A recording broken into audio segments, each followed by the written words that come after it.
Here we go then. Last lap for Pecco Bagnaia. It was a really good early dice, a really good early duel. It was a 3 or 4 overtakes for the lead on the first lap between Bagnaia and Jorge Martin.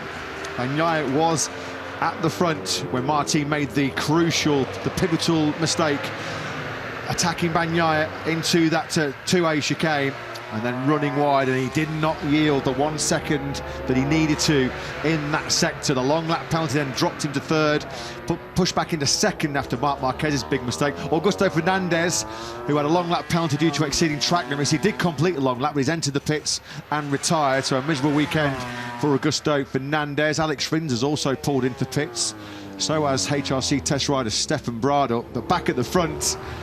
And Pecco Bagnaia is going to find himself back in familiar territory here.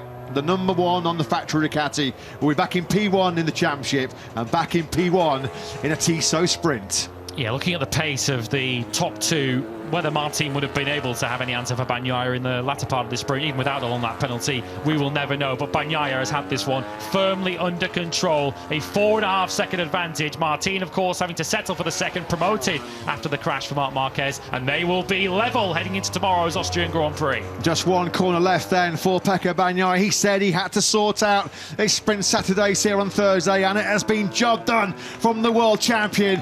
Pecco Bagnaia steals the headlines once again in Spielberg.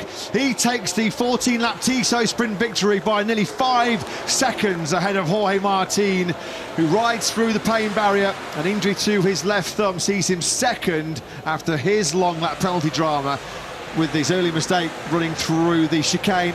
Aleix Espargaro from last yesterday takes a sprint podium. Valentino Meyer, the lucky MotoGP fan, gets to wave the checkered flag. Yes, of course, yeah, you guessed it. His parents are big MotoGP fans. That's why he's called Valentino Meyer. I believe he's got a younger brother as well, who's called Lorenzo. Yes, I guess factory Yamaha fans from back in the day, fans of Rossi and Lorenzo. Well, there you go. We said pre-weekend 3 points covering Bagnaia and Martin. We're almost back to square one, aren't we, on the opening night in Qatar? Well, we are back to square one, because going into tomorrow's 28-lap Grand Prix of Austria, there is nothing to divide Pecco Bagnaia and Jorge Martin at the top of the championship.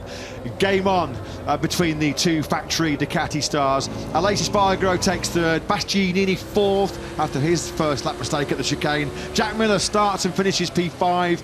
Another top 6 of Frankie Morbidelli. Binder charges through from 12th to 7th. Bezzecchi and Pol Espargaro are your final point scoring finishers. Pedro Costa, something happened to Miguel Oliveira on the last lap, because Oliveira was in 10th place, but Acosta, Vinales and Quartararo got through on the Trackhouse Racing rider. Oliveira taking the checker flag in 13th place eventually. But Pecco Bagnaia will be happy. I'm sure Jorge Martin happy as well, but nobody will be more happier than Aleix Espargaro. He is not a big fan of the Red Bull Ring. The stop-and-go nature of it doesn't suit his riding style, doesn't suit the factory Aprilia. What a ride, what a podium. Yeah, arguably the ride of the afternoon from Aleix Espargaro, the lap of the morning arguably too, to qualify in 4th place and promoted, of course, onto the podium by that late error for Marc Marquez. Back-to-back sprint podiums for Aleix Espargaro.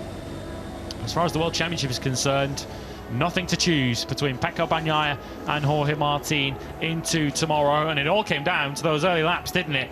That battle between the two. Neither wanted to follow, they wanted to be the one leading the Tissot sprint. In the end, it was Bagnaia who won that early arm wrestle. Martin forced through the shortcut at turn 2, and from that point on, Bagnaia had a clean run to victory.